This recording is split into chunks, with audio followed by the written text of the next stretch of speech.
Bem, pessoal, estamos ao vivo aqui na noite do dia 5 de maio, né? Para mais uma live da SEB, né?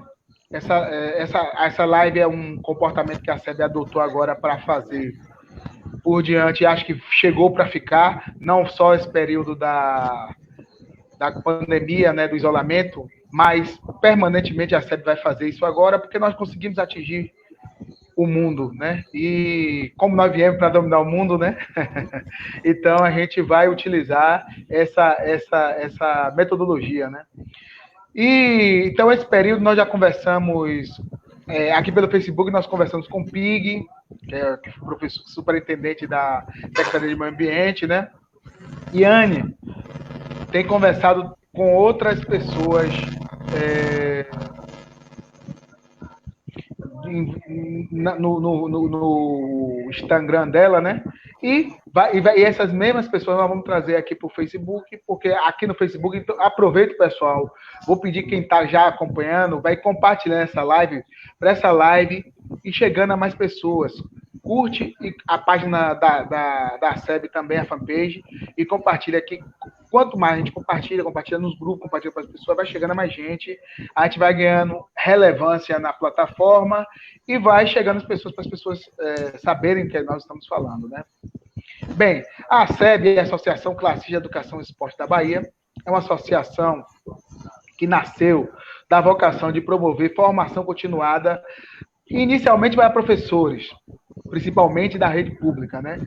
Fizemos diversos cursos, inclusive o nosso Capitão Anderson esteve lá, também foi nas nossas fileiras, é um sebiano de primeira ordem. Ele é fã dele, Michele também. Isso, é verdade. É verdade, né? Então, assim, é um sebiano de primeira ordem, né? Então, eu só vou explicar um pouco a SEB, né? Então, a SEB nasceu disso e desde 2017 para cá, vem adotando, ampliou seu estatuto, vem adotando uma outra postura metodológica e vem agora sendo uma associação mesmo. As pessoas estão se associando, nós temos já diversos associados que têm diversos serviços e diversas situações. Vocês podem olhar lá no site da SEB, daqui a pouco eu vou botar no post aí, pode botar no site da SEB, a sebqualifica.org.br, que você fica sabendo mais da entidade, né? Bem, então essa entidade que saiu da educação, adotou o esporte, a cultura e a arte, e é uma entidade que vem fazendo a diferença na Bahia. Agora, nesse contexto que nós estamos vivendo da pandemia por conta do coronavírus, né, que forçou a galera a ir para o isolamento, né? Quem pode fazer o isolamento está fazendo. Eu, infelizmente, não estou fazendo por conta de umas atividades profissionais que tenho o isolamento 100%, mas logo estarei nessas fileiras como todos, né? Porque nós precisamos combater essa pandemia, e as autoridades públicas do Ministério da Saúde, a Secretaria Estadual de Saúde, a Secretaria Municipal de Saúde, a Organização Mundial de Saúde, colocam para a gente a questão do isolamento como uma fase de controlar o índice de infecção, para que a gente não enche nosso sistema de saúde e que as pessoas não morram por falta de atendimento, o que é uma coisa terrível, né? Então, assim, então nós estamos, essa live de hoje, nós vamos conversar com o vereador, capitão e pastor Anderson Oliveira, né? São várias. Ainda poderia colocar sociólogo, professor, tem outras coisas, podia botar mais coisas aí. Pedagogo, um bocado de história aí, porque é coisa. A gente vai conversar com ele e vamos falar sobre o tema principal. Então, Anderson, fala aí, começa aí, se apresenta, fala um pouquinho de você, do mandato, e pode entrar no tema aí, a gente vai direcionando aí com o passar do tempo, viu? Então, com a palavra, Anderson. Meu amigo Manuel, Deus abençoe. Saudar a todos aí com a doce paz de Cristo Jesus, todos que estão agora, os nossos telenautas, aqueles que estão nos assistindo nas diversas redes sociais. Agradecer a você, Manuel, você é um visionário, A gente teve a oportunidade de se conhecer no movimento estudantil, ali na década de 90, né? Então, para mim, é um grande prazer, a gente se reencontra sempre, né? E eu digo que as organizações sociais, elas são importantes, que elas promovem encontros e reencontros. Então, para mim, é uma satisfação ter aqui, né, de ter você comigo, com essas pessoas, de ser convidado por ti, né, a nossa querida Marinalva, que é uma guerreira. Quando eu entrei no movimento estudantil, ali em 1992, 91, ela já fazia movimento social, se não me engano, na PLB. Então, para mim, é uma grande honra estar aqui, entendeu? O trabalho que a SEB também faz dignifica muito. E isso, inclusive, eu fiz uma live no sábado, e vocês iam comentar sobre a SEB, né? Quantas pessoas, né? Fico pensando, se muitas prefeituras, se muitas instituições pensassem bem, pensassem em priorizar os seus funcionários públicos, principalmente os funcionários de educação, passariam pela SEB e por outros organismos que promovem esse reencontro com a educação, né? Que são os cursos de Lato Senso, né? Distrito Centro também, que a SEB aí faz a promoção. Então, diversas pessoas pós-graduadas, eu sou uma dessas pessoas que passei aí pela SEB, entendeu?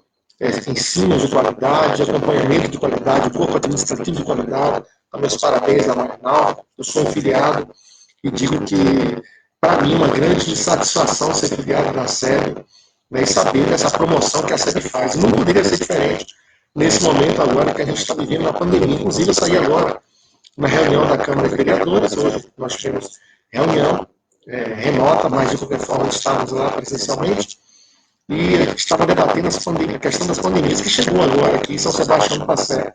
5 casos confirmados hoje, né? Eu estava observando a estatística, né, que são 600 mortes hoje.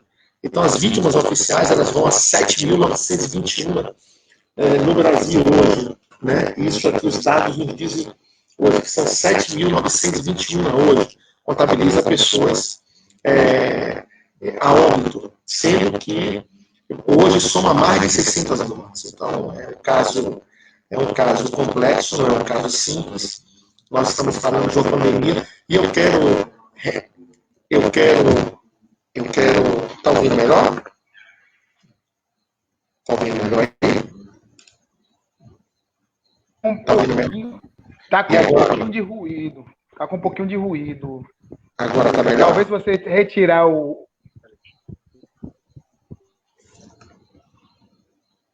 Agora você consegue? Tá com um pouquinho de ruído. Talvez se você tirar e colocar de novo o fone. Tirar o no encaixe. Aí. Tô ouvindo. Tá com um pouquinho de ruído. Se você não tiver outro fone aí, vamos tentar conversar com esse mesmo.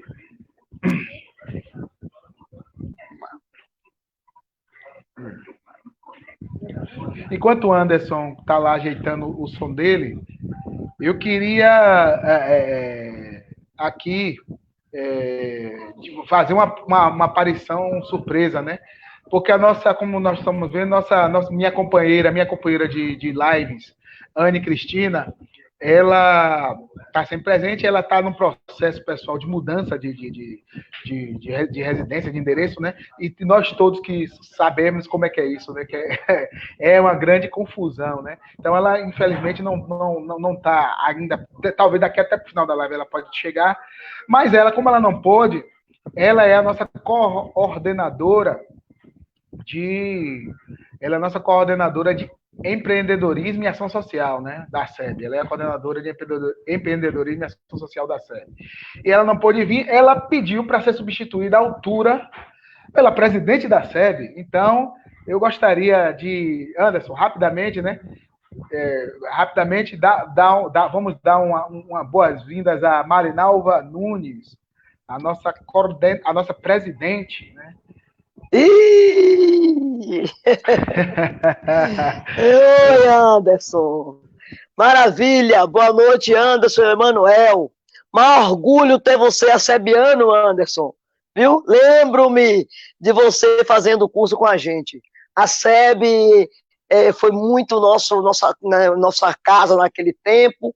Hoje é uma entidade com objetivos maiores, mas começamos bem, formando principalmente os companheiros na área da educação, depois nos expandimos, inclusive a sua área. Muitas companheiras da PEPEM foram alunas nossas em História e Cultura Social e Cultura Afro. Muito obrigada. Agora, meu irmão, quando você tiver de me apresentar, não fala de década de 1900, não.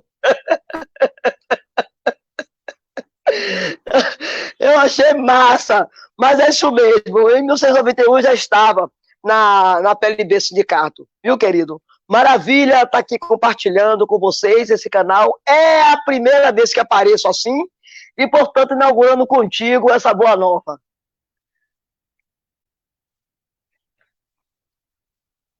Tá Emanuel, mutado. Seu canal dele tá mutado. Tá mutado. Tira o mutado. Tira do mute. Pronto. Agora parece que melhorou.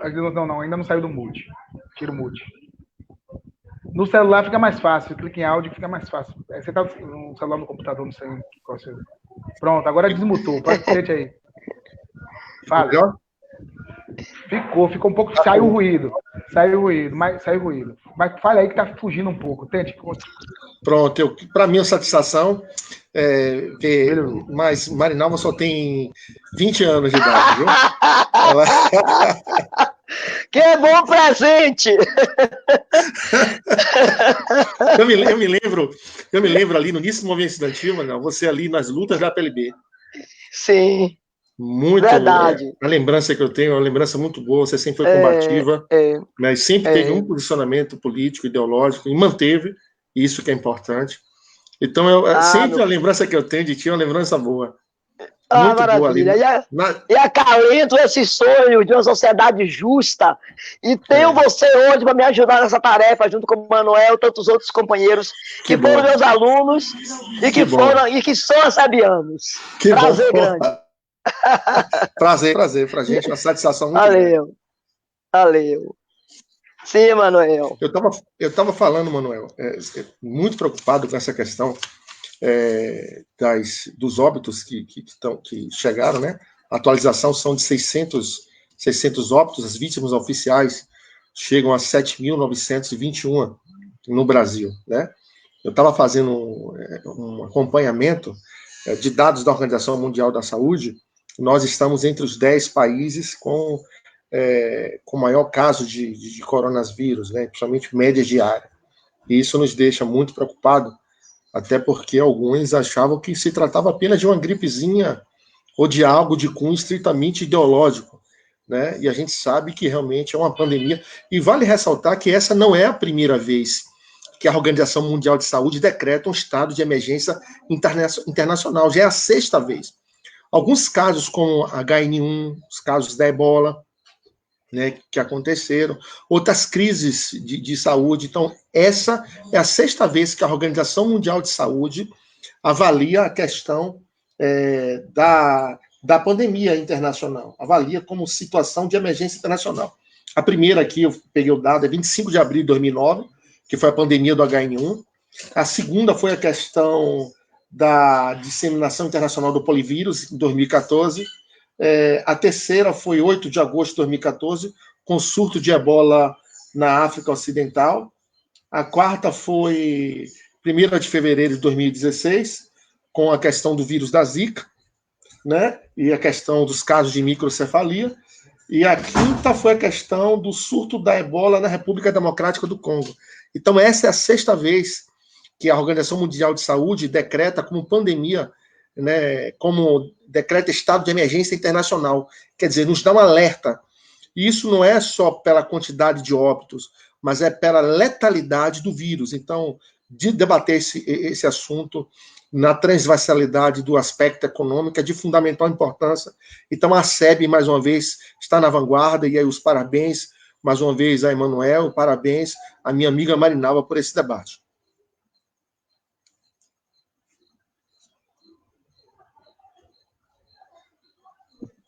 Bom, nós agora temos mais uma participante. Que é a nossa querida Anne Cristina. Se apresente e dá um abraço pessoal aí, Anne. boa noite aí, boa noite, seu companheiro Anderson Oliveira. Que bom, Essa que bom. presidente Marinalva com essa mão no queixo aí nos assistindo. Eu cheguei aqui atrasada, Emanuel, entrar aí nessa sua novidade que você lançou para mim aí hoje. Acabei me atrapalhando um pouco aí com essa senha, mas aí na minha ousadia, acabei aqui conseguindo entrar a tempos aí para dar uma boa noite a vocês e a todo mundo que está aí nos assistindo. E aí eu quero pegar essa conversa aí, que eu entrei um pouquinho atrasada, mas estou aqui para participar com vocês. Antes de mais nada, mandar um abraço aí para o amigo Anderson, mandar um abraço para a família aí do senhor Miguel País, São Sebastião do Passel, família que eu tenho muito carinho, muito respeito. Mandar um abraço aí para toda a sua cidade e saber como é que estão as coisas aí no meio dessa calamidade pública, dessa pandemia, como é que está esse município. Aqui, Anis, saudação em vê-la, prazer muito grande, né? E a gente vai estar transmitindo aí, eu sei que alguns deles estão assistindo, que foi distribuído esse link na cidade. O que aconteceu? Nós chegamos aqui hoje ao 5º caso. Hoje foi confirmado, foram confirmados 5 casos oficiais da questão do Covid. Eu tenho observado, inclusive eu fiz uma discussão hoje na Câmara sobre isso, de que nem toda a ação, nem tudo tem sido feito. Por exemplo, você tem uma política que você tem, que é a política de distribuição, uma política pública que se trata na questão, inclusive, logo quando aconteceu o início da pandemia, eu vislumbrava de que isso se prolongaria. Eu estava acompanhando alguns aspectos internacionais e eu percebi. Então, fiz um documento e enviei para a Câmara de Vereadores. Esse documento que eu fiz para a Câmara de Vereadores, fiz um documento para a Câmara e fiz um documento para as secretarias. O documento dizia assim, que nós precisávamos fazer a distribuição antecipada desses kits, né, porque eu já entendia de alguns setores da iniciativa privada poderiam utilizar isso, né, para taxar de forma abusiva esse material. E outra questão, a questão de política pública para muitos estudantes que estariam sem estudar, que necessitariam desse reforço alimentar, porque a gente sabe que a pandemia ela age muitas vezes nas pessoas que têm, facilitam, a entrada facilita algumas pessoas que têm problema com deficiência alimentar, diversos aspectos, né? Então, para que fizesse essa distribuição alimentar nesses lugares, foram as medidas políticas que nós tomamos. O que fez a gestão aqui? A gestão, claro, acompanhou que isso é uma retórica no Brasil inteiro, ou no mundo inteiro, na Europa, e isso aconteceu, no Brasil não deixaria de acontecer. Mas qual foi a ação preponderante nossa aqui em São Sebastião do Passel? Eu percebo, fizeram os bloqueios, tudo bem, mas eu não vi uma ação efetiva de distribuição de máscara, de distribuição de material, de limpeza. Eu não percebi isso, então fiz uma crítica. Por exemplo, não adianta você fazer um bloqueio num carro que você, na cidade, você mede a temperatura, ele entra, bom, mas o carro não vai ser higienizado, você não vai fazer essa proposição na área de vigilância sanitária no carro, né, nos veículos. Então, essa é uma preocupação que a gente está tendo. Inclusive, eu debati isso na cidade, e aí se confirmou hoje 5 casos em São Sebastião do Passel. No mais, a gente está sempre acompanhando, né, dentro dos prepostos de saúde, né, está sempre se informando, buscando novidades, né, mas, de certa forma, garantir a questão do isolamento social, que é a única medida que a gente tem preventiva para a gente combater o vírus nesse exato momento.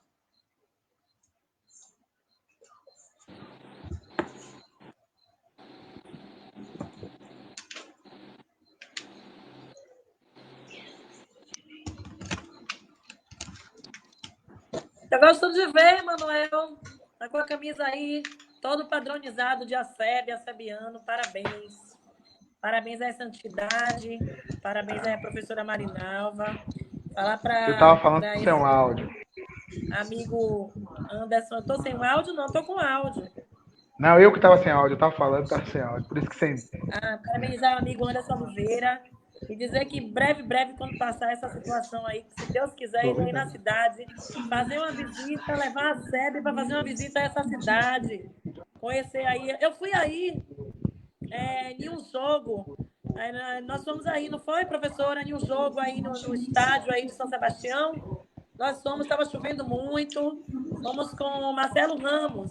Bom, Jogo aí bom. no estádio de Lauro de São Sebastião. Já tem um tempinho isso, deve ter uns 2 anos mais ou menos. A gente foi para uma atividade aí, eu acho que foi beneficente na época. Tô vendo. E Que eu bom, faço que muita bom. questão de fazer uma nova visita a vocês assim que passar aí essa situação aí da calamidade aí da Não, pandemia. é bom, bom, bom, Levarei muito bom. Marcelo Ramos outra vez para a gente fazer aí uma grande festa aí nesse estádio de São Sebastião, com toda certeza, com você aí presente, a gente fará aí uma grande ação aí para o município. Que bom, que Emanuel, bom. vou de brasa nas perguntas. Bom, eu quero ler aqui a participação de algumas pessoas, já tem muita gente participando, já tem muita gente mesmo. Ó, eu vou ler aqui, ó, tá participando Rose Jesus, tá participando o Cláudio Midonato, nosso professor Pig, Nildo Pereira, nosso companheiro Nildo Pereira, dirigente da SEB, Ana Brandão, esposa do grande Ademar Brandão também, deve estar os dois participando. Outra sebiana ilustre, Carla Almeida, professora Carla Almeida, que tem novidades aí para a gente debater também aí da SEB, né? Rita Vieira, a professora Rita Vieira também está participando. Está participando Marivaldo Teco, né? Adailton Souza. Peraí que tem mais gente, calma que eu vou dizer. Que algumas pessoas se repetem, vou dizer quem está indo. Isoneide, né? Isoneide. Emanuel, enquanto você Neide vai... fica mais fácil falar, né, Neide? Neide é mais fácil. Neide. Eu vou fazer um convite a Anderson é vereador do município. Faço um convite a você, Anderson, participar de uma live ao vivo no meu Instagram. Eu vou fazer contato através de Emanuel para a gente fazer uma live. Eu trabalho dentro da SEB com um grupo de empreendedores. São pessoas que estão aposentadas, desempregadas. Tenho certeza que aí no município de São Sebastião deve ter alguns, né? E são pessoas que trabalham com criatividade, eles criam produtos para vender, são empreendedores que trabalham com sustentabilidade. A gente acaba idealizando algumas feiras e eu cedo espaço para que essas pessoas comercializem os produtos deles. Fora isso, faço um trabalho já há um tempo social, onde eu arrecado produtos através das minhas amizades, dos meus conhecimentos. Agora mesmo acabei de passar aqui os produtos para o sopão de amanhã, no município aqui de Lauro de Freitas. Amanhã vai ter a sopa, a gente começa a cortar os legumes, as sopas serão distribuídas na quinta-feira, a gente respeitando a distância de 1 metro, com luvas, com máscaras, mas a gente vai dar nossa sopa no bairro de Areia Branca e entregamos em 15 dias 120 cestas básicas na comunidade do Quingoma, em Lauro de Freitas, uma comunidade de quilombolas, uma comunidade que precisa muito da atenção de todos. Enfim, eu quero levar esse projeto para você, junto com a SEB, descobrir esses empreendedores dentro do município de São Sebastião, tá? Seja artesanato, seja confecção, alguém que faça a sua costura criativa, e a gente conseguir idealizar aí algumas feiras para que a gente ajude essas pessoas a trabalhar e comercializar os produtos. Fora isso, nossas ações sociais. Eu acho que Marinalva quer falar alguma coisa aí, que ela já levantou assim, é sinal de que ela Não, estou achando excelente. Acho que, Anderson, você tem um papel extraordinário como acebiano, você é vereador dessa cidade. O Recôncavo Baiano tem necessidade de saber mais sobre sua história. Aí, nesse município, muitos fizeram a pós-graduação com a gente. Foram seus colegas ou de outras turmas, mas eu tenho muitas companheiras aí, muitos professores que fizeram curso com a gente e que precisa atuar enquanto acebiano nessa prestação de serviços da contação da história do Recôncavo Baiano e do São Sebastião do Passeio. Você, Marinalva, é entusiasta aí do Recôncavo, né? Eu sou maragujipana, rapaz. Bom, mas o Recôncavo é diferenciado, realmente, né? Verdade, claro. Agora, como a Anne falou, uma coisa interessante, essa questão do empreendedorismo. Disse que as grandes dificuldades, né, as grandes crises geram empreendedores. O que eu percebo? A gente aqui está à frente de uma ONG, né, que é Resgatando Vidas para Cristo, há 5 anos. Essa ONG faz um trabalho social há 5 anos, junto com a pastora, que é minha esposa, no bairro da Quarta Etapa da URBS, onde a gente mantém ali, nesses 5 anos, já passaram quase 400 famílias dentro daquela comunidade. Esse ano a gente parou por conta da vigência da coronavírus. Mas nós transformamos aqui a nossa casa, né, essa questão empreendedora, num palco aqui de costura. Minha esposa com algumas colaboradoras ali da ONG sentaram aqui e estão costurando, estão entregando às comunidades, e aí elas também estão aproveitando, fazendo sabão líquido de mão, para fazer essa distribuição às pessoas, né? Maravilha. Nós estamos nessa luta. Juntamos também com alguns amigos e amigas e fizemos a distribuição de algumas cestas básicas, amigos até da Europa que mandaram recurso também, daqui do Brasil, e a gente fazendo esse trabalho. E a gente tem percebido que a crise tem motivado algumas pessoas. Tinha muita máquina de costurar que estava enferrujada, viu, Anne? Que hoje já está, né, em atividade. Lubrificada. Lubrificada. O motor está 4.0. Turbinada. Então eu fico muito feliz. São Sebastião do Passé é uma cidade extremamente pobre. Aqui cerca de 50% das pessoas vivem até com 1/4 de salário mínimo, ou seja, 25% do salário mínimo. Isso está nas projeções do IBGE. Aqui, apenas de 5 salários mínimos em diante, são apenas cerca de 3 mil pessoas a 4 mil no máximo, para uma população de 42 mil habitantes. 16 mil pessoas na cidade, elas não têm ocupação, ou seja, nem sequer o subemprego.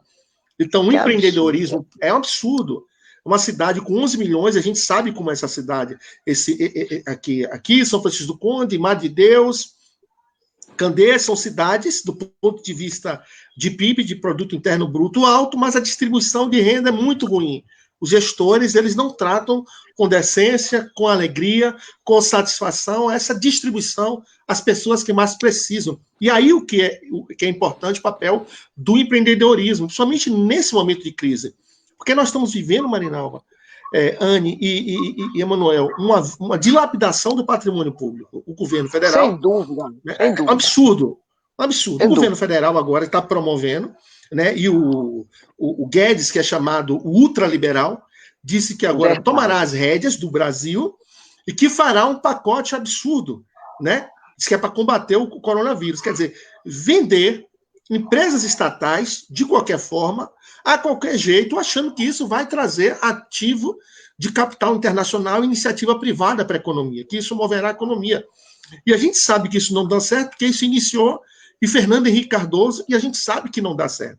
Essa região é região que era necessariamente, do ponto de vista econômico, vive de uma boa parte dos royalties de petróleo. Sim, a gente sabe que é uma guerra internacional, né, da Arábia Saudita agora baixou o preço lá junto com a Rússia, baixaram o preço do barril do petróleo, do óleo. Exato. Isso repercute no país, repercute nos estados, porque dependerá do ICMS, que é um imposto tipicamente estadual, um imposto de circulação de mercadorias e serviços, né? Esses valores não sairão repassados aos municípios e, consequentemente, as cidades que necessitam, que têm uma boa parte do seu PIB ligado aos royalties de petróleo, dependerão de novas alternativas para mover a economia. E aí o empreendedorismo é fundamental, não é isso? Nós vivemos, tipicamente, essa região aqui, voltada, achando como se o petróleo fosse algo eterno. O petróleo é um recurso não renovável, né? Então, a gente precisa criar expectativas. São 3 milhões, aqui são 11 milhões de reais por mês, sendo que quase 3 milhões é de royalties de petróleo. Aí eu lhe pergunto, no momento que há uma dilapidação desse patrimônio público, de vendas de ativos de Petrobras, deixar de explorar os poços terrestres aqui, esses royalties diminuirão. O que é que vai? Qual é o setor que ocupará esse espaço? Eu acho que o empreendedorismo ele tem papel preponderante, não só para essas questões de microeconomia, de macroeconomia, mas também para essas questões que são questões de crise. Nós estamos numa situação, e aí eu estava observando alguns dados, um dado da Fundação Getúlio Vargas, junto com o Instituto Suíço, que falava que essa crise, ela tem uma previsão, havia uma projeção no PIB de 2%, uma projeção tímida. O mundo cresceria 3%, mas havia uma projeção tímida de 2%. O que acontece? Haverá uma retração econômica de menos 4,5%, ou seja, nós teremos uma recessão econômica, então precisa apontar alternativas, né, para essa crise no país. Eu acredito que o fato de você vender ativos e você vender empresas estatais, elas não darão resultado para o nosso país. Então, esse tema que a SEB está promovendo, mais uma vez eu quero parabenizar Marinalva, quero parabenizar a Anne, quero parabenizar a Emanuel, que é de fundamental importância. A gente precisa colocar as pessoas para pensar e para criar alternativas para substituir essa economia tão ultra e tão neoliberal que se fez no Brasil. Muito bem.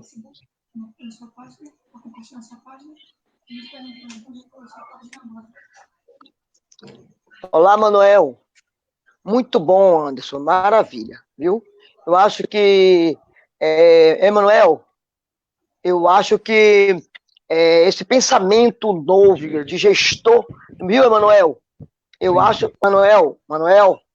Tô ouvindo, pode falar. Então, eu tô adorando saber que Anderson está bastante antenado.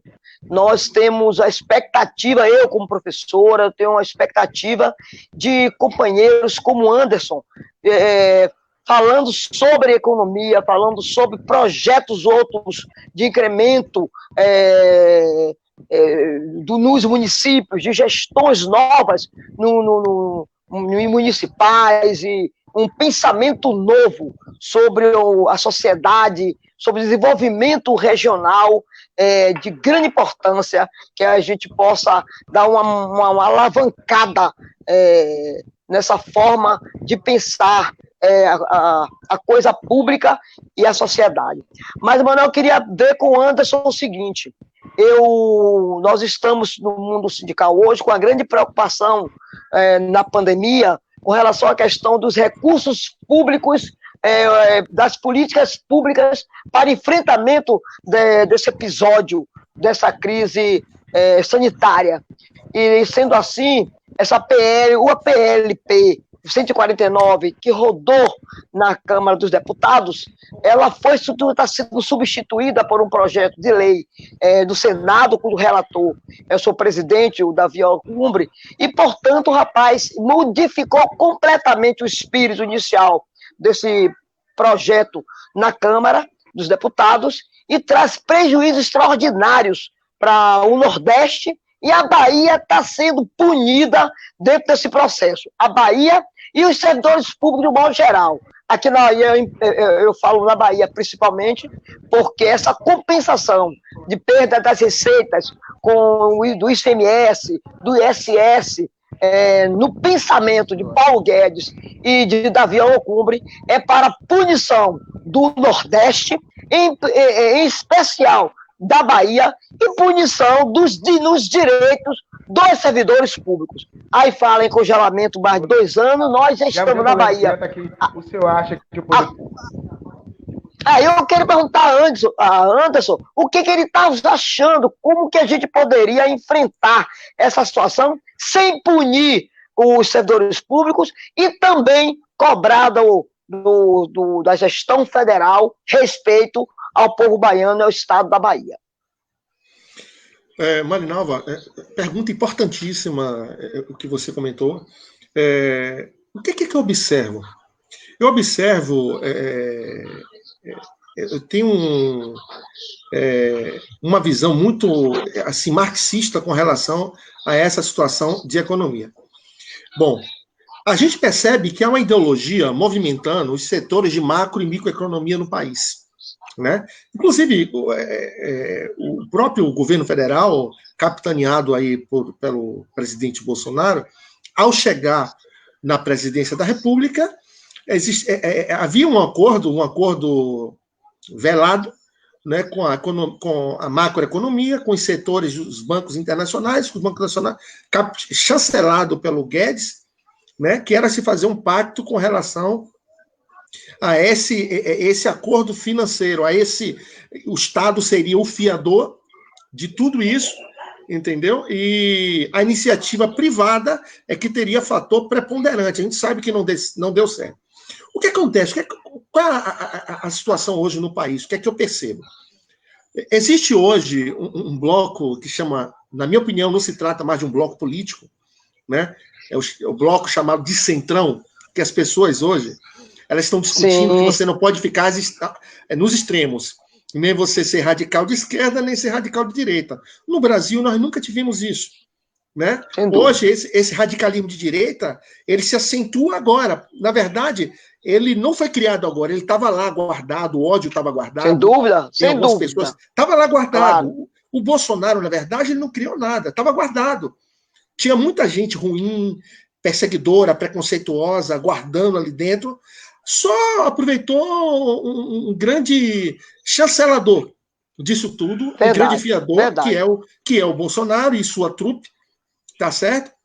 E se colocou, basta você observar no ministério, quando você olha para aquele ministério, você nordestino, você negro, você mestiço, você não se vê naquilo ali, tá certo? Você verdade. Que é mulher, você não se vê naquilo ali. Então, verdade. A gente não se sente representado por este governo. E ficou muito claro. Há uma grande divisão político-ideológica que se descambou para divisão político-regional. O que eles fizeram? Como o Nordeste não foi avalizador deste governo, extremamente... Eu não digo nem que é um governo ultraliberal. É um governo sem governo. Essa é uma verdade. Como o Nordeste não foi fiador, não foi avalizador, então o Nordeste ele é o desembocador de todo esse revanchismo político que se tem. Sim.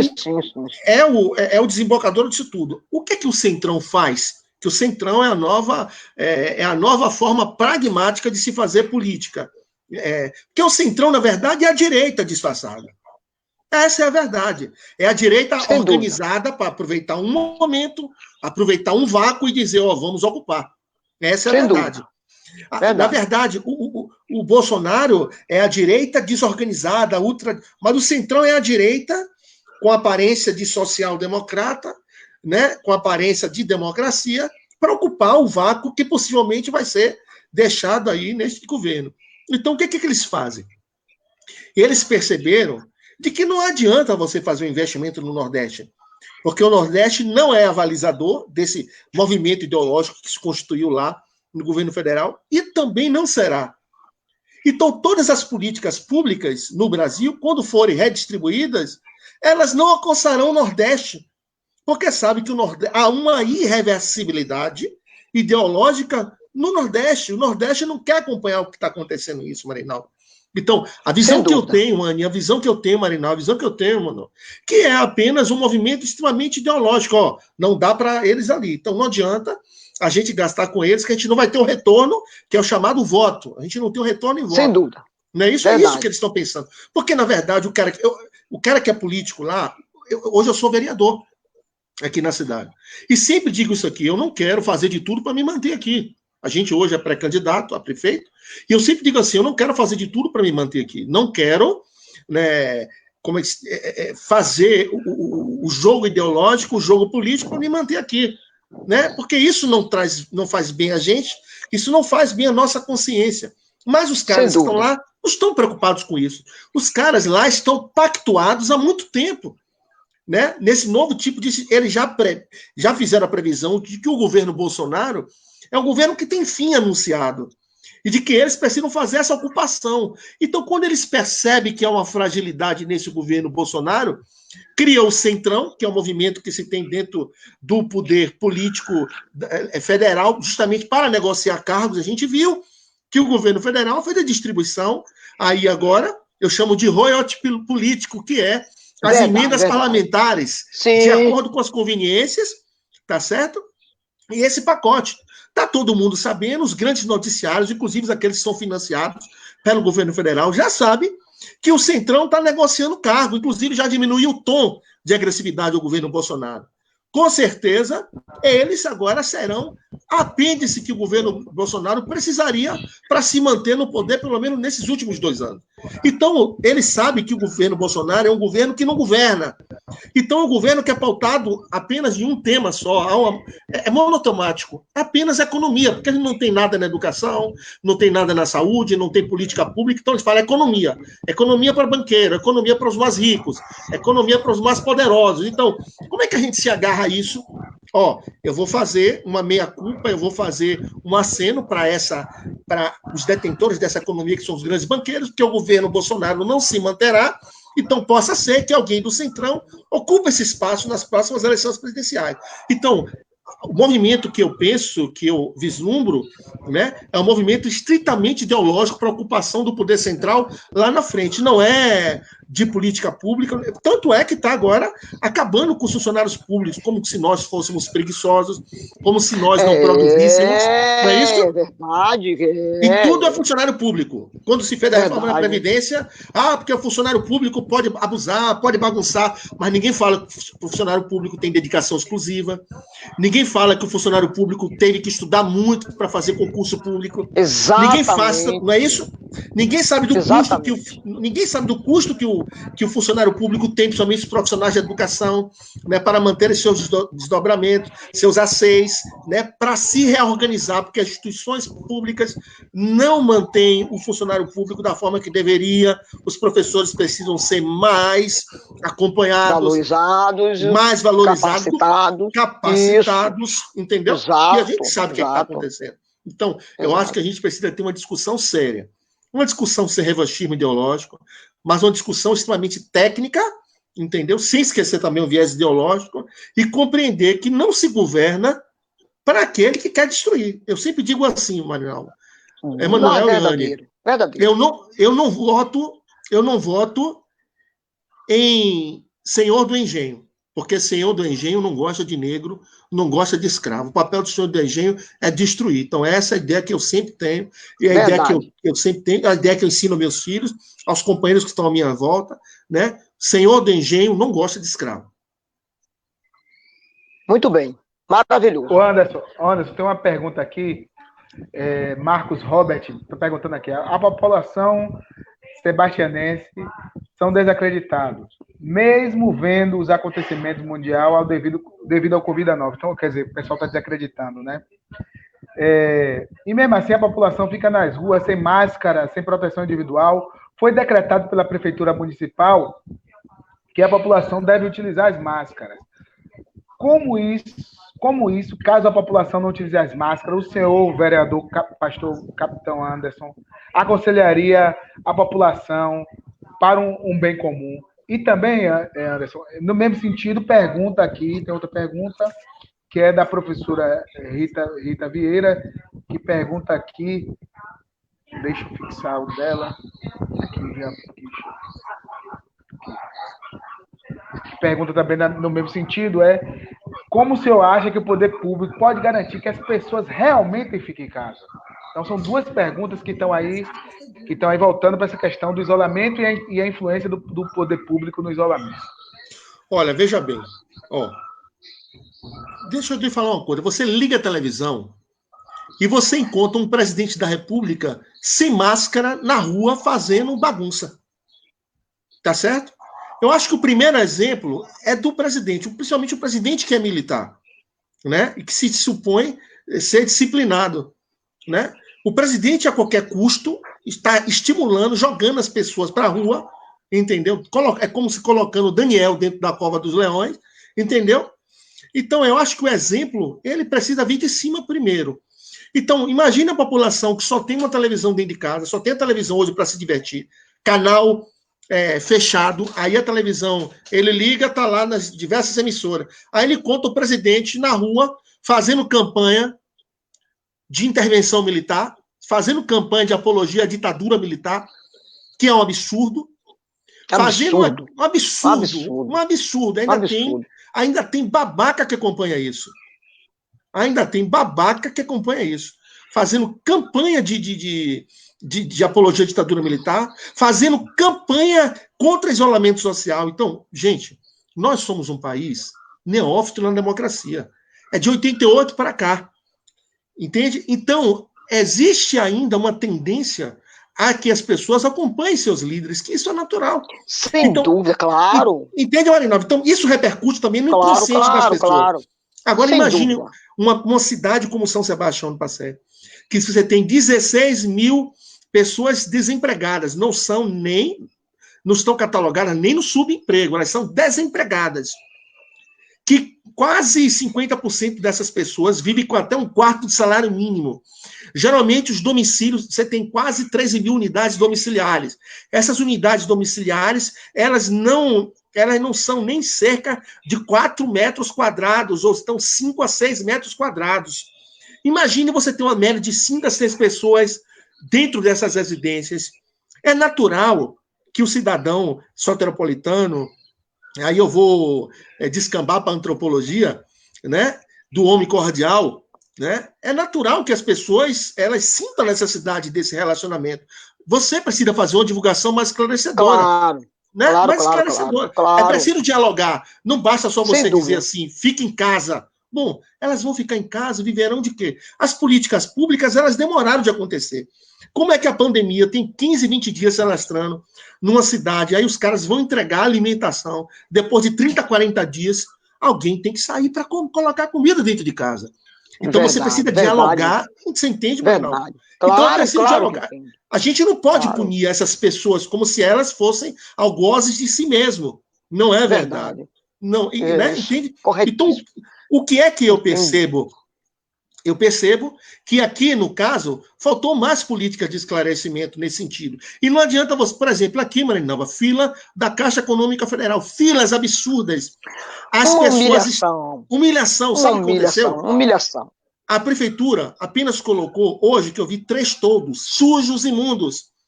Mas já deveria ter isolado essa área há muito tempo, desde o início. Isso chama-se gestão. Toda gestão necessita ter planejamento. O que se planejar é você se anteceder daquilo que pode ocorrer. Até porque nós estamos em períodos de altas pluviosidades, né? O tempo já nos diz isso. Então as pessoas estavam lá há muito tempo na chuva, né? Então, o que eu acho que a prefeitura deveria fazer? Eu digo em geral, né? Eu não estou fazendo uma autocampanha, até porque não se pode, mas em geral. Bom, as políticas públicas, ficar em casa não é só política pública. Bom, a distribuição de kits nas pessoas na fila, né? Se as pessoas estão lá para receber um abono de 600 a 1.200 reais, é porque sequer elas têm comida dentro de casa. Vai lá, prepara uma alimentação, já que nós estamos em decreto de emergência na Bahia inteira, então facilitou os processos licitatórios, né? Para que se desse, porque quando há essa garantia de flexibilizar os processos licitatórios, não é para favorecer a finança do município, mas para favorecer aquele que precisa ser favorecido, homens e mulheres que passam dificuldade. Então, muita gente está numa fila dessa porque não tem nem o que comer, não tem nem... Você tem idosos na fila que não tem nem cadeira. Então, você não pode ficar com essa hipocrisia de algumas gestões. Fica em casa. Aí as caixas econômicas estão lá, né, só superlotadas de municípios pequenos, e as prefeituras sequer tomam nenhum tipo de atitude. Então, primeiro, a política pública, primeiro, ela não nasce, Marinalva, no papel. Ela nasce sem no dúvida. coração. Claro, exatamente. Coração, né? Exatamente. Mas lá dentro. Porque nós estamos deixando de ser muito humanos para sermos mais técnicos que gostam de olhar estatística. Então, exatamente. Primeiro, dentro. Lembra daquela época de movimento estudantil social, Marinalva? As pessoas... Claro, querido. Claro. Se dividia marmita, se dividia a lanche. As pessoas... Ave Maria. Era aquilo que era a época. Hoje, muitos deles se transformaram em burocratas, tecnocratas, plutocratas e gostam de estar dentro dos seus ambientes. Mas, primeira política pública nasce de quem gosta de gente, nasce dentro daqui. Independente da posição ideológica, política, religiosa, seja qual for a sua posição. Mas a primeira coisa é você gostar de gente. Então, verdadeiro. Você entende? Então é isso que eu penso. Claro. Nós, cada vez, somos demasiadamente desumanos. O Nietzsche falava isso, ser humano demasiadamente humano. Nós, hoje, somos muito mais desumanos. Nós não gostamos de pessoas. Então, aí idosos nas filas, lá abertamente. Aí, depois de 15, 20 dias, é que alguém vai disponibilizar uma cadeira para sentar. Quer dizer, não se distribuiu máscara aqui, não distribuiu aqui kit de higiene, não se distribuiu aqui todos cadeiras para que as pessoas possam sentar. As pessoas estão passando noite. Aqui de madrugada, Marina, as pessoas estão passando necessidade na madrugada. Se quer uma sopa quente para acalentar o coração dessas pessoas. Se quer um pedaço de pão sem manteiga. Então, isso está acontecendo no país inteiro. E as prefeituras, hoje, por conta desses decretos, têm muito mais flexibilidade administrativa do ponto de vista licitatório para promover essas ações imediatas de política pública. Porque as políticas públicas, essas do governo federal, elas são ações de curto prazo. Você vai lá, se inscreve, espera alguém, né, observar se você está aprovado ou não, e aí depois você tem mais um outro problema, né, um movimento hercúleo que você faz para você saber se você recebe ou não. Então, é muito preocupante a situação do país. Né? Não é punição. Além da pandemia, a punição e a humilhação. Humilhação. É um absurdo. E Anderson, você ainda tem uma questão interessante aí, né? Porque você pertence a dois grupos que são comumente identificados como grupo que apoia o presidente da República. Você é militar e você é evangélico, né? Isso. Então, essa situação, você até, pelo ponto de vista da gente que enxerga a sociedade de uma maneira parecida, você até dignifica para os outros que não estão para não usar nessa corrente de opinião solidificada que está apoiando tudo e toda e qualquer agravura que o presidente faz. Então você não está fora disso, você dignifica esse grupo para os olhos da sociedade em geral, né? Porque esse grupo ali, dizem que você tem 20%, 20 e poucos por cento, que é o pessoal que é bolsonarista ao extremo, né? Que votou e que se Bolsonaro aparecer botando dinheiro na cueca, vai justificar que o mito tem que fazer isso mesmo. São as pessoas. E você, graças a Deus, você é o cara que vem com uma outra visão, você pertence a esse grupo, mas vem com uma outra visão e mostra que a coisa pode ser vista de outra forma, né? Claro. Manuel, qualquer pessoa, eu acho que antes da gente ser ministro evangélico, de a gente ser militar, da gente ser de esquerda ou de direita, a gente é ser humano. Quando você olha para uma figura daquela, você não encontra humanidade numa figura daquela. Essa é uma verdade, você não consegue encontrar. Agora, eu tenho amigos aqui, seguidores nossos, que são ligados ideologicamente aqui à questão do Bolsonaro, e eu sempre coloquei isso muito abertamente. Eu não consigo concordar, não por uma questão de revanchismo ideológico, mas porque a gente vê que não dá certo. Ó, deixa eu dizer uma coisa. Existiu um movimento messiânico, eu me lembro que Getúlio Vargas, uma coisa que sempre me chamou a atenção. Eu li há muitos anos o livro de Olga Benário, né, sobre a esposa de Luiz Carlos Prestes, né? Isso. Fernando Moraes, né? Fernando Moraes. Isso, era a leitura básica, né? Na antiga JR. Era, ele ia muito tempo, né? Me chamou a atenção porque... E aí, na história, a gente como historiador, me chamou a atenção de uma coisa. O Getúlio Vargas, né, quando ele se iniciou no movimento político, ele se iniciou com aquele movimento integralista, né, da saudação Anauê. Isso. Lembra do movimento integralista? Exatamente. Né, do Anauê, do Plínio Salgado. Isso. Não é isso? O que me chama a atenção é que o Getúlio Vargas tinha uma relação estritamente direta aos Estados Unidos da América. Não, extremamente nacionalista, ultranacionalista, xenófoba e tal. De repente, o Getúlio Vargas, ele começa a modificar. Não sei por que cargas d'água tem, aí a gente vai entrar depois no outro assunto. E aí o Getúlio Vargas, numa outra eleição, chamado queremismo, ele começa a se aproximar dos setores nacionalistas de esquerda. Mas foi Getúlio Vargas que mandou essa Olga os campos de concentração lá, nazista. Lembra disso? Foi ele que mandou. Mais tarde, o próprio Partido Comunista orienta a Getúlio Vargas, o Partido a Luiz Carlos Prestes, fazer uma aliança com Getúlio Vargas em favor do Brasil, o algoz da sua esposa. Tem muitas coisas que não entram na minha cabeça. Tá certo? Tem muitas coisas que não conseguem entrar na minha cabeça. Tem gente que fica numa alusão a Getúlio Vargas, nesse queremismo, que Getúlio Vargas, no varguismo. Eu, particularmente, não gosto do Getúlio Vargas. Né? Acho que ele era um desenvolvimentista, mas até chegar lá, ele passou por muitas coisas que na minha opinião, eram fatores. Na minha opinião, eu acho que é um absurdo alguém ser fascista, ser integralista, ser nazista, isso não combina. A ditadura Vargas foi muito mais cruel até do que... Muito mais cruel. Muito mais cruel. Muito mais cruel. Entendeu? Ele mandou algozes lá para os campos... Você mandou uma mulher para o campo de concentração e morreu lá. Mulher grávida, né? Grávida. Mulher grávida, no campo de concentração. Aí tem muita gente ainda, fica esquerdista, socialista, porque o Getúlio não... Então, entende? E chamam de pai dos pobres. Pai dos pobres. E sabe que não foi ele. O movimento social naquela época...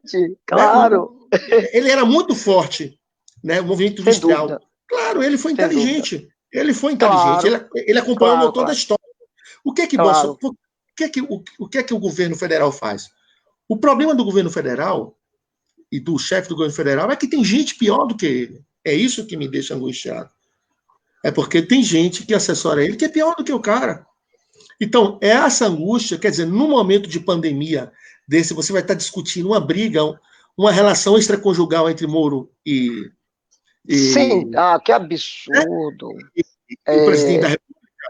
Verdade. Então, é o momento de discutir isso. Agora, o que eu acho? Por exemplo, São Sebastião do Passé.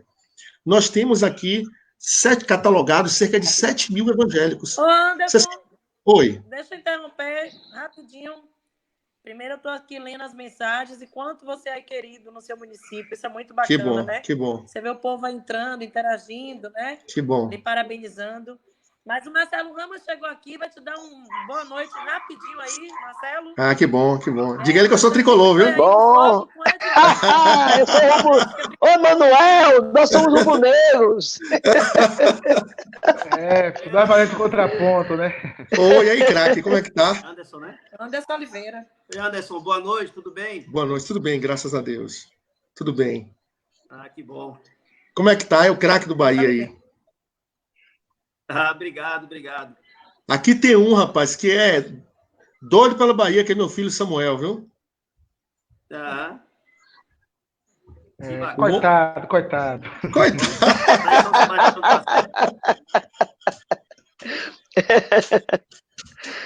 Vamos marcar depois de passar essa pandemia para poder ir aí te visitar. Vem assim. Deus lhe traga em paz. Valeu. Com certeza, a gente é muito solícito aqui pela sua presença.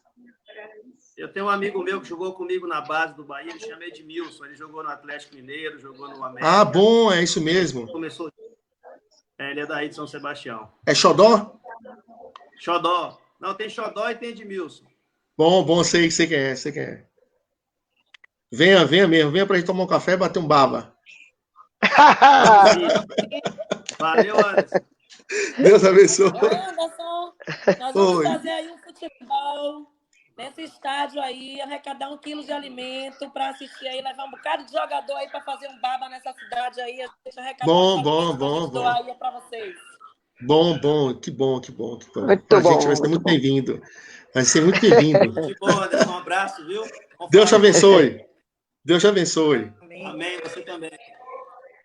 Eu quero dizer, tricolor, para esses rubro-negros que estão aí, Emanuel e Marinalva, que a gente faz um Brasil na cidade. A gente leva os tricolores e leva os rubro-negros. Leva. Aê! Assim! Me passaram a brincadeira de uma máscara, que tinha uma máscara do Vitória. Disseram, não use essa máscara, porque essa máscara sempre cai. Sacanagem. Ô, Anderson. Oi. Olha, querido, eu estou assim, amando estar aqui já te vendo, batendo essa bola contigo. Estou assim, admitindo que São Sebastião do Passé tem futuro. Amém. Pode trocar o título até amanhã. Pode, ó, fazer o convite. Amanhã, 6 de maio, é o prazo Pronto. do TRE para as pessoas regularizarem os seus títulos. Muito Então, bom, aí, muito quem bom. está assistindo, que tiver algumas pendências no TRE, que não votou na eleição passada. Muito Amanhã bom. é o prazo, tem o link aí, tá podendo se fazer tudo online. É a gente na verdade. SEB já tem o link, eu passei hoje para diversas Verdade. pessoas que estavam com dificuldades, mas conseguiram resolver. Mudança Exato. de endereço, regularização, Isso. pagamento de multa, qualquer situação aí com o título. Não, a multa vai estar sendo até abolida, Anne. A multa vai ser até abolida com a pandemia. Sebastião do Passé, quero voltar nesse prefeito, que só ele dizer aí. Menina! Tem um coração, tem que gostar de gente. Eu queria um Tem. prefeito desse na minha cidade. Anderson, o maior orgulho de tê-lo acebiano, viu? A SEB vai te acompanhar. Nós estaremos juntos em qualquer batalha, tá certo? Tá Um abraço certo, no coração. Um grande abração. abraço, grande abraço, grande abraço. Okay. Deus você, abençoe. além de ser acebiano, você também é meu companheiro, funcionário público. Isso, viu? isso. A segurança em boas mãos, a saúde em boas mãos, a educação em boas mãos. Isso. E eu fico muito, assim, feliz, assim, terminando aquele raciocínio da questão. Aqui nós temos quase 7 mil evangélicos na cidade. Sabe quantos votos Bolsonaro teve aqui? Apenas 2 mil. E desmistifica, entende? Desmistifica a ideia. Desmistifica a ideia de que isso é uma questão extremamente político-religiosa. Não é. É político-ideológica regional. A gente sabe ele que reforça isso. Ele que reforça isso. Ultimamente, não sei se você percebeu, ele querendo presentear esse segmento religioso com uma vaga do Supremo Tribunal Federal. É um absurdo ele dizer que o próximo ministro a ser nomeado por ele para o STF tem que ser 100% evangélico. Quer dizer, é uma situação que terrível. Tem que ser terrivelmente evangélico. Quer dizer, ele não está tratando uma parcela desse segmento que o acompanha, né? Com essa forma de presentear esse segmento com uma vaga no Supremo Tribunal Federal. Assim, coisa absurda. No lugar de Moro, que queria negociar com o Sérgio Moro essa vaga para a exoneração do superintendente do diretor da Polícia Federal. Absurdo. Não, verdade. E quer que eu lhe diga uma coisa? Jogo sujo. Alguém me pergunta assim, mas o presidente da República é evangélico? Eu digo não. Agora, ele achou... Pois é. Ele achou um espaço, mas ele não é. Entende? Então, ele não tem com quem dialogar. E sabe que os evangélicos são pessoas sérias, são pessoas decentes, são pessoas ali honestas, entendeu? Os evangélicos, eles não são o que o Bolsonaro diz que é. Os evangélicos, eles não são estreitos, os evangélicos não são movidos a preconceito, os evangélicos não são destruidores de sentimento, não. Eles criaram essa ideia. Os evangélicos têm uma posição extremamente ideológico-religiosa que sempre tiveram. E que, por sinal, sempre estiveram dentro do governo Lula, elegendo Lula como o melhor presidente da República naquele momento. Os segmentos evangélicos estavam representados lá no governo Lula. Eu acho, e aí é uma avaliação que eu tenho, eu acho que faltou capacidade do governo. O governo Lula dialogava com os setores, todos os setores, principalmente com o setor evangélico. Você via setores evangélicos dialogando sempre no Planalto. Porque os evangélicos são cidadãos comuns como qualquer outro. O problema é que Bolsonaro, ele quer criar a ideia de que existe uma casta e que ele precisa privilegiar esse sistema de casta, mas nós, evangélicos, não queremos ser casta, nem queremos ser manada. Ele aproveitou esse momento em que os setores de esquerda, também os setores progressistas, pararam de dialogar com esses setores evangélicos. Né? Eu fui no Fórum Social Mundial, o ano passado, ano retrasado, se não me engano, no dia 15 de março, lá no IFBA, no Canela, teve um debate importantíssimo. Nesse debate, o que aconteceu? Aconteceram as fundações dos principais partidos de esquerda e progressistas. E aí, o Márcio Póssima, né, que é da Fundação Perseu Abramo, né, ele, na minha opinião, tinha um cara da Fundação Maurício Gross, estava lá, do PDT, do outro, mas o Márcio Póssima, ele foi muito mais... ele foi muito mais... Ele fotografou o sentimento. Ele disse uma coisa importante, que antigamente, os grandes sindicatos, as grandes associações, os sindicatos, estavam em lugares populares para que as pessoas pudessem estar, como a SEB. A SEB sempre teve lugar que tem movimento popular, professor, sindicalistas por perto, né? Isso permite a transversalidade do sentimento. O metalúrgico, o cara que é professor, o cara que é policial, o cara que é policial civil, tá lá. O que foi que ele fez? Ele percebeu que os sindicatos foram para os lugares mais elitizados. Os grandes líderes sindicais se transformaram em burocratas. Esses burocratas, você entende? Esses burocratas não negociavam, não debatiam mais com a população, com seus sindicalizados. Eles colocavam apenas os advogados, os outros, a diretoria plena para debater, ele não se via mais, então ele ficava nesses redutos. E principalmente nos estados, onde as instituições de esquerda, os partidos de esquerda, ocupavam as instituições públicas. Então pegava o cara que era um bom líder sindical, e aí colocava agora para ser diretor de fulano de tal, do estado tal. E aí esse cara burocratizou, perdeu o sentimento de interação popular, né, que foi importante para a fronteira naquela ocasião, e nós não tivemos. E aí o que foi que aconteceu? Esses sindicatos, essas associações, migraram para lugares mais elitizados, e esses líderes saíram do fronte. Então, quem foi que ocupou isso de forma muito inteligente, de forma decente? As igrejas evangélicas, cuidando de pessoas, né? Então, a igreja evangélica faz um trabalho fundamental, fantástico, cuida de pessoas, né? De pessoas dependentes, de dependência química, né? Nós temos centros de recuperações, abençoadores, as escolas bíblicas dominicais, por exemplo, tem muita gente que tem problemas de analfabetismo, que conhece aprendendo a Bíblia dentro das escolas bíblicas. Então, a igreja evangélica ela tem um papel fundamental, preponderante, e antigamente era invisível, né, na sociedade. Você viu o resultado, mas não sabia que era um agente disso. Então, elas passaram a ocupar esse sentimento. Ele falou até sobre o Max Weber, sobre a questão da solidariedade mecânica. E quando essas associações passaram a interagir, né, deixaram de interagir, as igrejas passaram a interagir dentro do coração dos lugares. Se você chegar em qualquer lugar popular, você vai encontrar uma igreja evangélica.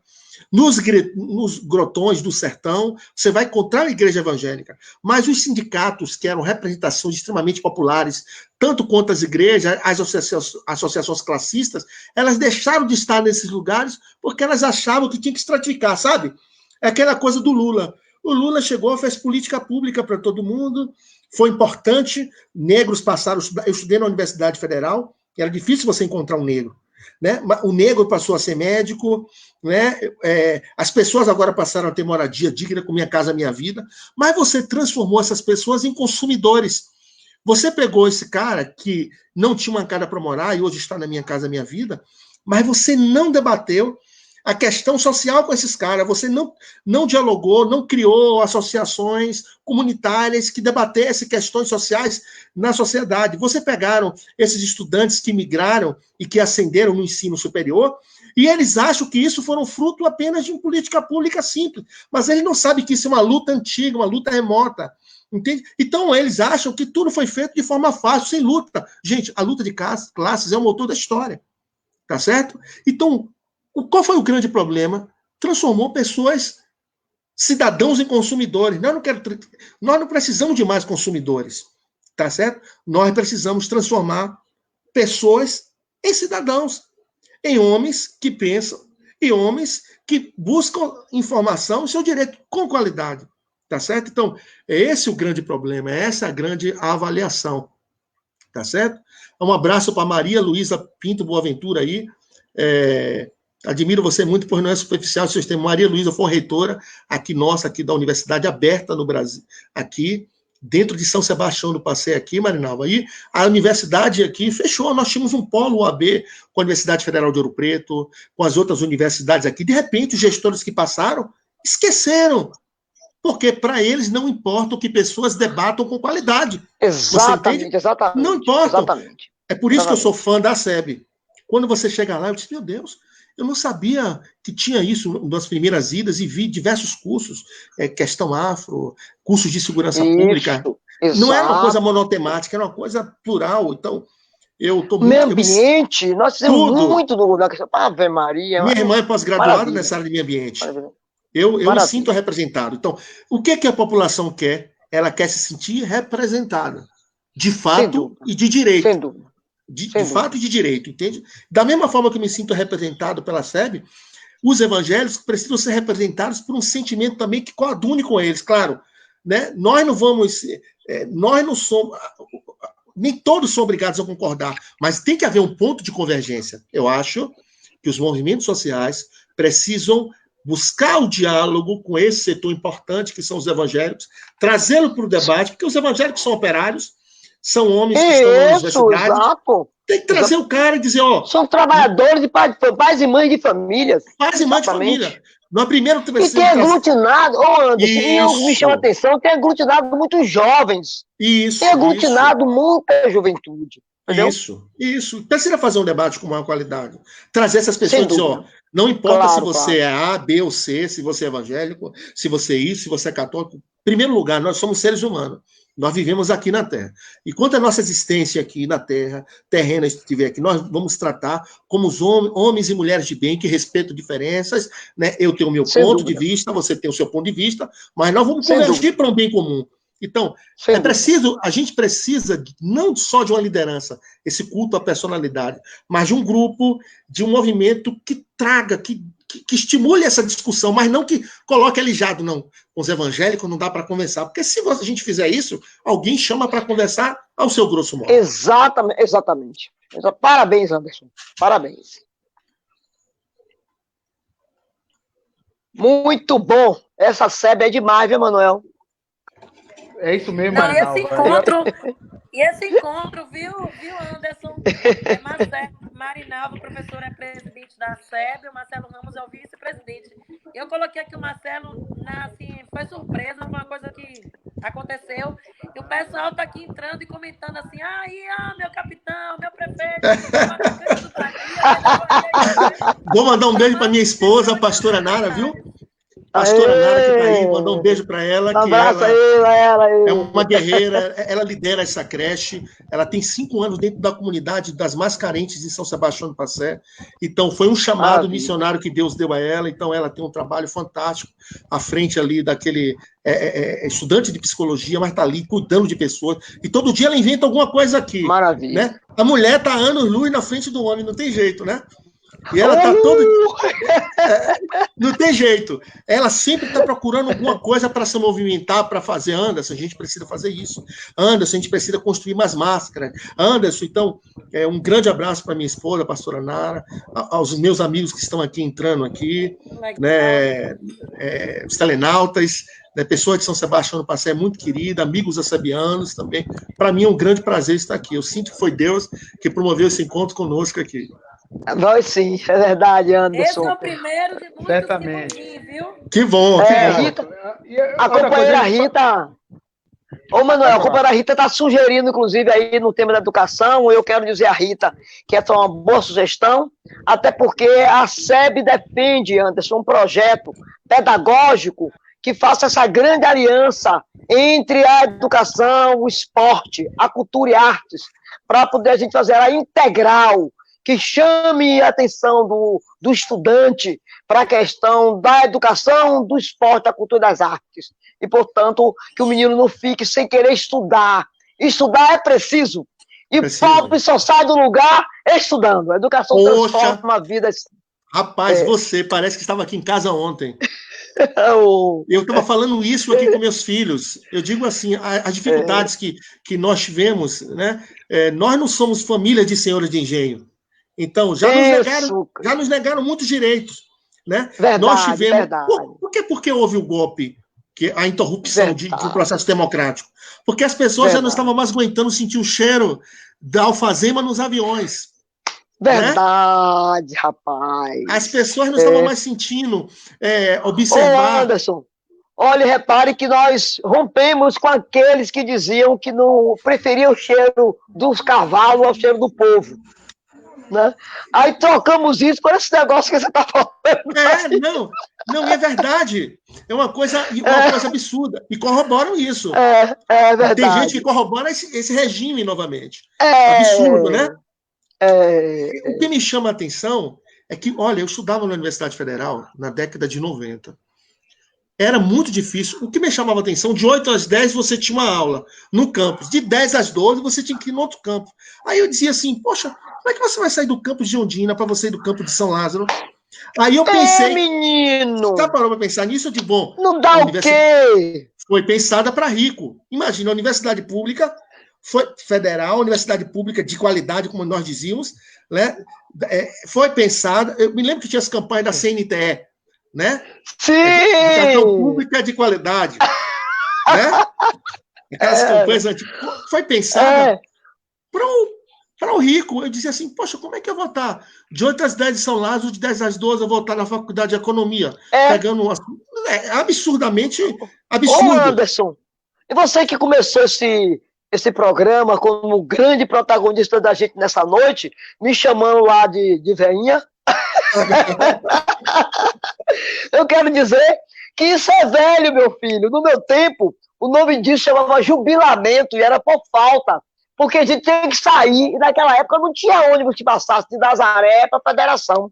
E a gente só tinha um pouco horário para sair de Nazaré, onde hoje é o Ministério Público. Ali funcionava um órgão, um instituto da Universidade Federal da Bahia. Era a filosofia, funcionava ali. Depois foi para São Lázaro. E depois a gente tinha que sair correndo para ir para o campus de Ondina. Eu fazia biologia, era o maior sufoco. Nós derrubamos o bilamento. Muitos companheiros estudantes se suicidaram por ter lutado tanto para entrar na universidade pública e ter sido jubilado por falta de um fusquinha, uma bicicleta. É verdade. Isso me chama a atenção. Olha, eu estudei na Escola Técnica Federal, no década de 90. Sim, no Barbalho. Que ali era a Escola Técnica Federal, conheci o movimento estudantil ali, ao JS ali, em 1993. Em 1991 a 90, 92, estudei no Duque de Caxias. Tive a oportunidade... meu grande Duque! Estudei lá também, na 1060. Emanuel, essa conversa aí não é pra gente, viu, Emanuel? Tive a oportunidade de estar ali, no Grêmio, iniciei ali, conheci muitos amigos ali, como o tio Judeci, hoje que é doutor. Sim, Judeci, grande Judeci. Tá na época, lá em Irecê. Henrique, que foi presidente da UNES, chanceiro de lá. Ivan, que é hoje da direção do PT. Sim. Paulo também. É o diretor financeiro do PT, Ivanzinho. Isso, começamos juntos ali em 92. No movimento estudantil.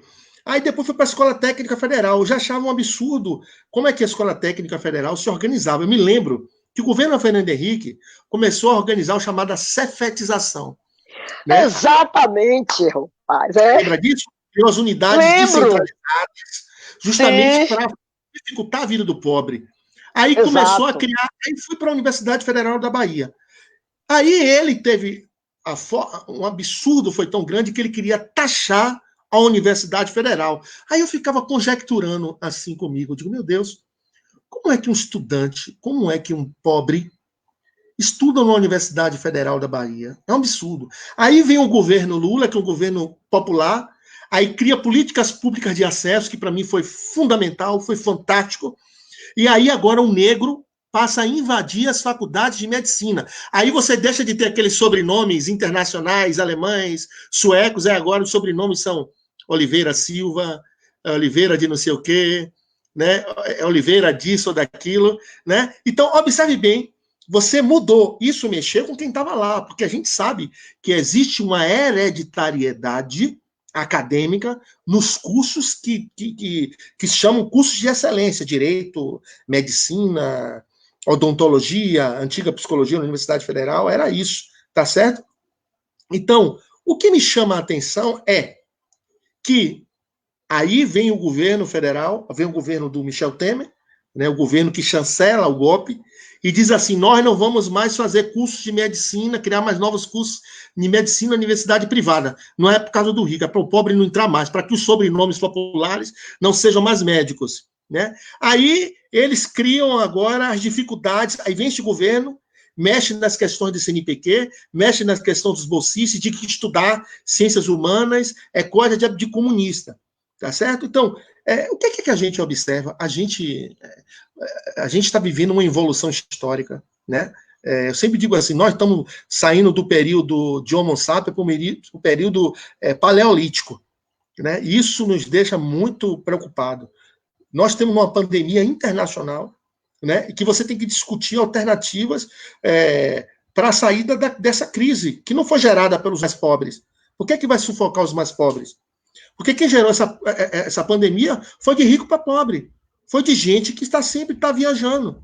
Né? Então, pela primeira vez, você vai ter uma pandemia que é gerada do topo da pirâmide, da base da pirâmide, do topo para a base, não é da base para o topo. Né? Diferentemente das outras pandemias que aconteceram. Então, é angustiante. Eu estava observando um dado muito importante. Né? O que me chamou a atenção num dado importantíssimo foi a questão de que o Brasil é um dos maiores exportadores de metal, de produção metálica, né? E que os maiores compradores são os Estados Unidos e a China. As nossas exportações, apenas 11% das nossas exportações correspondem à exportação de metal. O que vai acontecer? Se os Estados Unidos e a China não compram, a gente vai ter um problema muito grande com exportação. Nós vamos ter uma redução importantíssima. As projeções dizem que havia uma projeção tímida de 2%, mas há uma projeção de menos 4,5%. Né? Uma recessão a curto, a médio e a longo prazo. Como é que a gente vai dividir essa responsabilidade? É colocar para a base? Né? É você congelar salário de funcionário público como se ele fosse ocupado? Gente, a administração pública não vive sem funcionário público.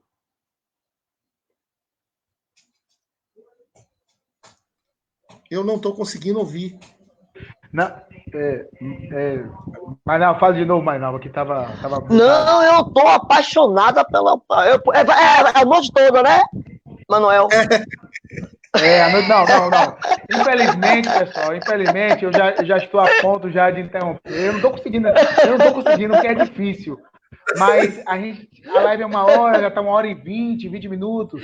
E a gente, por conta do contrato que tem com o Facebook, a gente já vai ter que cortar.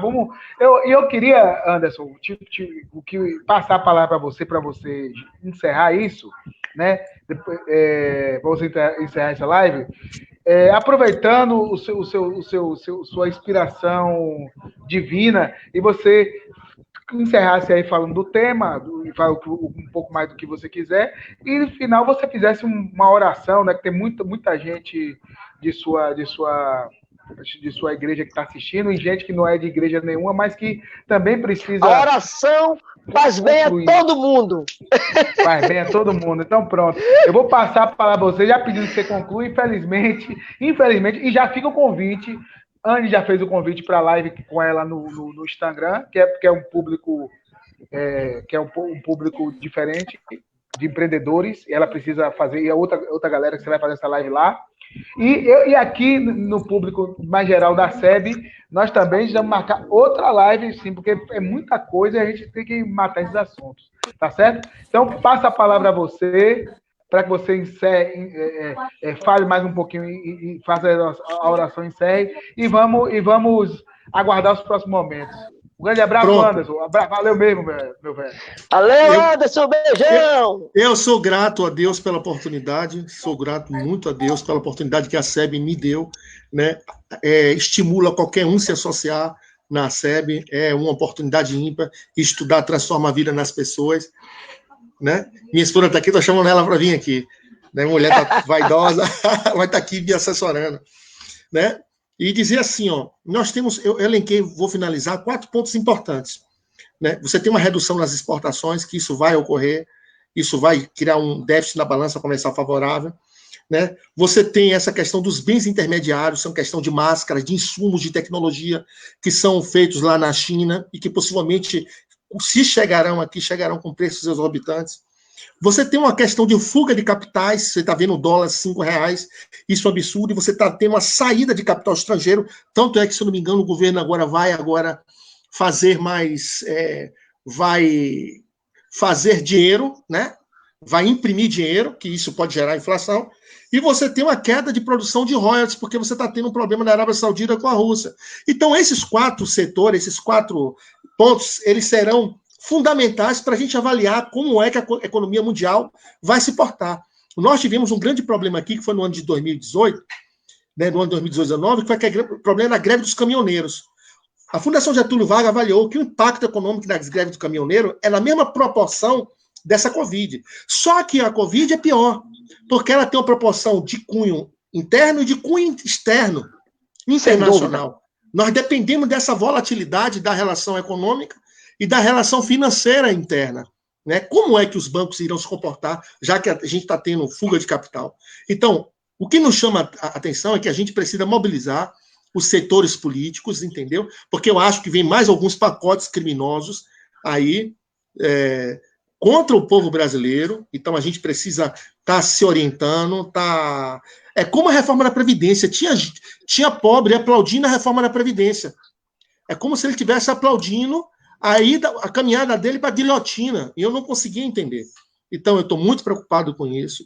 Então, a gente precisa estudar o comportamento econômico mundial, os impactos aqui no Estado. Eu acho que muito importante essa questão aí, Diane, a questão do empreendedorismo. Eu acho que o empreendedorismo hoje é o coração disso tudo, é o que vai salvaguardar aí o Brasil. E o empreendedorismo é importante porque ele pega realmente aquelas pessoas que menos precisam, aquelas pessoas que realmente precisam de ações a curto prazo, ações imediatas. Então, eu quero agradecer a Deus, né? Quero orar nesse momento, agradecer a todos que entraram aí, Davi, meu amigo, Leide, né? As pessoas daqui na cidade, Gama, né? Edu, as redes sociais daqui na cidade estão aqui ativas, né? Edmário, né?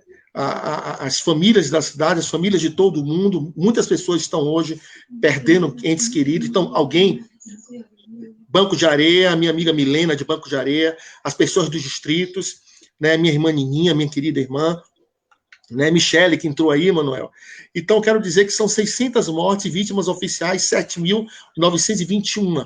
Né? Então, né? Alguém está sofrendo, alguém está enterrando algum ente querido. Tá certo? Então, essa oração vai ser nesse sentimento, que Deus ele possa mover o coração do presidente da República a favor das pessoas, das autoridades constituídas, porque a Bíblia diz que devemos orar por toda e qualquer autoridade, seja ela boa, seja ela ruim, e que se cumpra a palavra de Deus, e que mais ações como essa da SEB possam ser promovidas em todo o Estado. Né? Moisés Cardial, que é o grande coordenador desse projeto chinês, né? Davi, Moisés Cardial, um grande abraço, meu amigo, irmão Moisés Cardial, dos movimentos sociais, né, aqui em São Sebastião do Passar, que coordena todas as nossas ações, né, chinês e nossos amigos. Eu queria orar nesse momento, né, agradecer a Deus pela oportunidade, Salmo 91, que diz, 1000 cairão ao teu lado, 10.000 à tua direita, mas você não será atingido. Querido e eterno Deus, queremos te agradecer por essa oportunidade, queremos te pedir desculpas porque nós somos falhos, Senhor, mas nos aceita e nos perdoa, porque fazemos muitas coisas que não são do teu agrado. Mas, por favor, que a tua misericórdia se renove em nossas vidas, se renove na vida de todas as pessoas. Senhor, deste mundo inteiro, toma aquelas pessoas que estão enlutadas, que estão enterrando entes queridos, Senhor, repreende esta pandemia em nome de Jesus, porque acreditamos no teu poder, na tua graça, na tua misericórdia, reconhecemos que tu és o único Senhor e Salvador, que entregou o teu Filho amado Jesus Cristo para nos abençoar. Deus abençoe a todos. Eu quero agradecer a Marinalva, minha querida amiga, né? Eu sou muito fã de Marinalva. Marinalva é uma guerreira, não mudou, se posicionou, né? Tanto importa quem diz isso ou aquilo, ela mantém a posição firme ideológica dela. Meu querido amigo Emanuel, meu querido amigo de coração Emanuel, né? Uma pessoa humilde, que não se deixa levar por essa plutocracia, por essa burocracia. Então, fico muito feliz. A Anne, né, empreendedorismo é fundamental, principalmente, Anne, para os mais pobres, e principalmente para quem a gente gosta de gente. Então, ser empreendedora, né, gosta de gente. Então, isso aqui me motiva, gostar de pessoas, gostar de gente de verdade. Amém? Porque nós vivemos numa terra de gente, e nós não vivemos para a gente, nós vivemos para outras pessoas. Agradecer a minha esposa, a Amém. pastora Nara, que tem sido assim, uma abençoadora da minha vida, a todos esses amigos que Amém, estão aí irmão. nos acompanhando, tá certo? Muito obrigado, eu estou à disposição, em nome de Jesus. Estou lutando, eu fiz uma inscrição para o mestrado aí agora, eu estou aí na luta aí agora. Ore por mim. Tá, com certeza, com certeza. Um forte abraço, irmão. Obrigado. Deus abençoe. Emanuel, eu quero agradecer a oportunidade à SEB por ter conhecido aí Anderson, que eu não conhecia.